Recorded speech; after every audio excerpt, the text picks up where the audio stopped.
নমস্কার বন্ধুরা, এমইউ কিচেনে সবাইকে স্বাগতম। আজকে আপনাদের বানিয়ে দেখাবো এঁচোড়ের তরকারির রেসিপি। প্রথমেই দেখুন একটা এঁচোড় কিন্তু কাটা দিয়ে শুরু করলাম। তো চলুন বন্ধুরা, ভিডিওটা শুরু করা যাক। সবাই লাইক, কমেন্ট করে, শেয়ার করে, সাবস্ক্রাইব করে পাশে থাকবেন।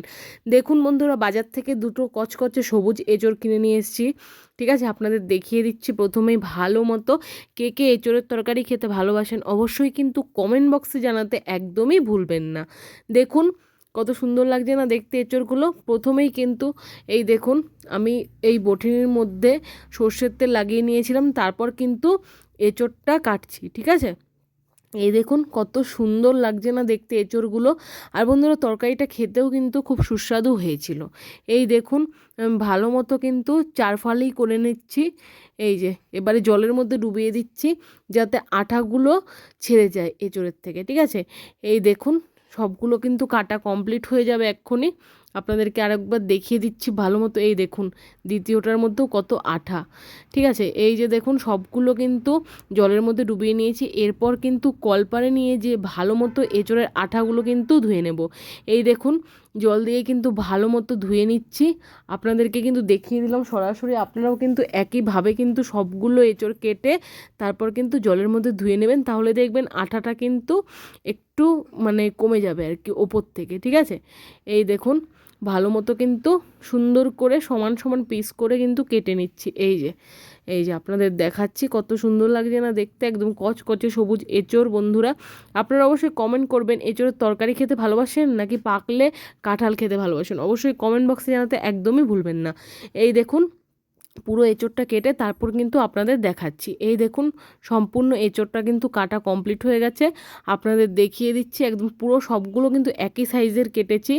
এই যে চলুন আপনাদের দেখিয়ে দিচ্ছি, আলুও কিন্তু ছুলে কেটে নিয়েছি। এই দেখুন আলু আর এঁচোড় কাটা কমপ্লিট, আপনাদের দেখিয়ে দিলাম। আর আপনারা কে কোন জেলা থেকে আমার ভিডিও দেখছেন অবশ্যই কিন্তু কমেন্ট বক্সে জানাতে একদমই ভুলবেন না। বন্ধুরা, এবারে কিন্তু এঁচোড়গুলো আমি প্রেশার কুকারে কিন্তু সেদ্ধ করে নেব। এই যে দিয়ে দিচ্ছি দেখুন প্রেশার কুকারে সেদ্ধ করে নেব ভালো মতো।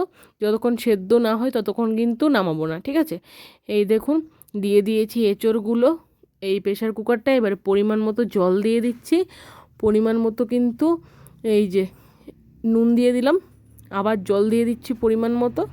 ঠিক আছে, এরপর ঢাকাটা দিয়ে তারপর কিন্তু এই গ্যাসে বসিয়ে দিলাম। এরপর দেখুন সেদ্ধ হয়ে গেছে, তারপর ঢাকাটা খুলে নিয়েছি।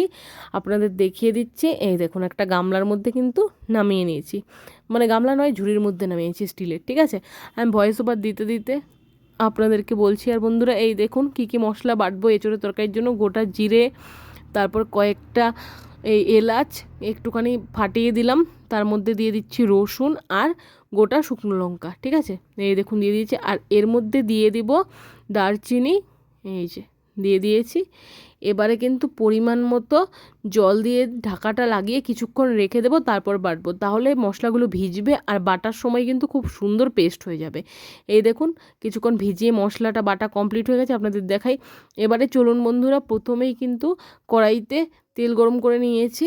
ঠিক আছে, আমি সাদা তেল দিয়ে রান্না করবো, আপনারা চাইলে সরষের তেল দিয়েও রান্না করতে পারেন। প্রথমেই কিন্তু আলুগুলো ভেজে নেব। ঠিক আছে, এই দেখুন আমি মিডিয়াম সাইজ একটু ছোট আলু নিয়েছি আর দুফালি করে কেটেছি ছুলে। আর এবারে কিন্তু তেলে দেখুন ভেজে নিচ্ছি, আর পরিমাণ মতো নুনটাও কিন্তু আলুতে দিয়ে দিয়েছি। এবারে কিছুক্ষণের জন্য প্রায় 5 মিনিট মতো ঢাকা দিয়ে দেবো যাতে আলুগুলো ভালো মতো সেদ্ধ হয়ে যায়। এই দেখুন আমি ঢাকাটা খুলে নিয়েছি 5 মিনিট পর। কত সুন্দর লাগছে না দেখতে। আলুগুলো কিন্তু একটু লাল লাল করে খুব সুন্দর করে ভাজবো। ঠিক আছে বন্ধুরা, এই দেখুন এত টেস্টি হয়েছিল বন্ধুরা রান্নাটা, কি বলবো, পুরো মাংসের ঝোল ফেল, জানেন তো, খুব টেস্টি হয়েছিল। অবশ্যই আপনারাও কিন্তু এই রকম বানাতে পারেন ঘরে এঁচোড় থাকলেই। ঠিক আছে, এই দেখুন ভালো মতো কিন্তু আলুগুলো ভাজা করে নামিয়ে নিয়েছি। এবারে কড়াইতে তেল গরম করে এঁচোড়টা রান্না করার জন্য প্রথমেই কিন্তু তেল গরম হওয়ার পর এর মধ্যে দিয়ে দিয়েছি তেজপাতা, শুকনো লঙ্কা আর গোটা এলাচ ফাটিয়ে দিয়ে দিয়েছি। এবারে দিয়ে দিলাম গোটা জিরে ভালো মতো কিন্তু নাড়াচাড়া করে নিচ্ছি। এখানে দেখুন কুচিয়ে রাখা পেঁয়াজও কিন্তু দিয়ে দিয়েছি। এরপর কিন্তু ভালো মতো নাড়াচাড়া করার পর বেটে রাখা মশলাটাও দিয়েছি, আর তার মধ্যে একটু জল দিয়ে মিক্সির বাটিটার মধ্যে কেচে কুচে যা মশলা ছিল পুরোটাই দিয়ে দিয়েছি। এরপর নুন দিয়ে দিয়েছি পরিমাণ মতো।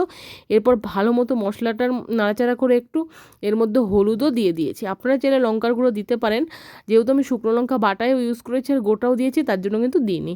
এখানে দেখুন আলুগুলোও কিন্তু দিয়ে দিয়েছি। এরপর ভালো মতো মশলাটার সাথে আলুটা কষিয়ে নেব, ঠিক আছে। এই দেখুন কত সুন্দর লাগছে দেখতে।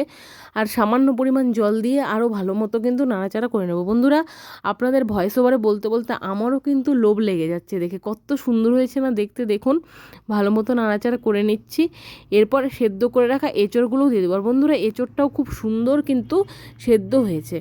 এই দেখুন নাড়াচাড়া করে নিচ্ছি, কত সুন্দর লাগছে না দেখতে, কালারটা এত সুন্দর হয়েছে না কি বলবো। এই দেখুন ভালো মতো কত সুন্দর নাড়াচাড়া করে নিচ্ছি। ভালো মতো কিন্তু মশলাগুলো যাতে সবগুলো এঁচড়ের গায়ে লাগে তার জন্য কিন্তু খুব সুন্দর করে অনবরত নাড়াচাড়া করে যেতে হবে। এরপর দেখুন দিয়ে দিয়েছি কি মিট মশলা, ঠিক আছে। মিট মশলা দিলে কিন্তু তরকারির টেস্ট দ্বিগুণ হয়, সানরাইজের মিট মশলা, ঠিক আছে। এই দেখুন ভালো মতো নাড়াচাড়া করে নিচ্ছি। এই যে মিট মশলাটাও কিন্তু ভালো মতো মিশিয়ে নিচ্ছি, ঠিক আছে। এই দেখুন কত সুন্দর লাগছে না দেখতে। অবশ্যই কিন্তু লাইক করে, কমেন্ট করে, শেয়ার করে, সাবস্ক্রাইব করে পাশে থাকবেন। এবারে দেখুন পরিমাণ মতো জল দিয়ে দিচ্ছি। পরিমাণ মতো জল দিয়ে ফুটিয়ে নিলেই তৈরি হয়ে যাবে এঁচোড়ের তরকারি। বন্ধুরা, আমার ভিডিওটা যদি আপনাদের ভালো লাগে অবশ্যই লাইক করে, কমেন্ট করে, শেয়ার করে, সাবস্ক্রাইব করে পাশে থাকবেন। অবশ্যই কিন্তু আপনাদের আত্মীয় পরিজনদের সাথে আমার চ্যানেলের এই ভিডিওগুলো শেয়ার করবেন। তাদের যদি ভালো লাগে অবশ্যই তাদেরকেও কিন্তু সাবস্ক্রাইব করতে বলবেন। এই দেখুন বন্ধুরা, কথা বলতে বলতে আপনাদের সাথে এঁচোড়ের তরকারি তৈরি হয়ে গেছে। এবারে গরম ভাতের সাথে কিন্তু এই এঁচোড়ের তরকারিটা কিন্তু বন্ধুরা দুর্দান্ত লেগেছিলো। অবশ্যই আমার রেসিপিটা দেখে অবশ্যই আপনারা একবার নিজেদের ঘরে বানাবেন। ধন্যবাদ আমার ভিডিওটা দেখার জন্য।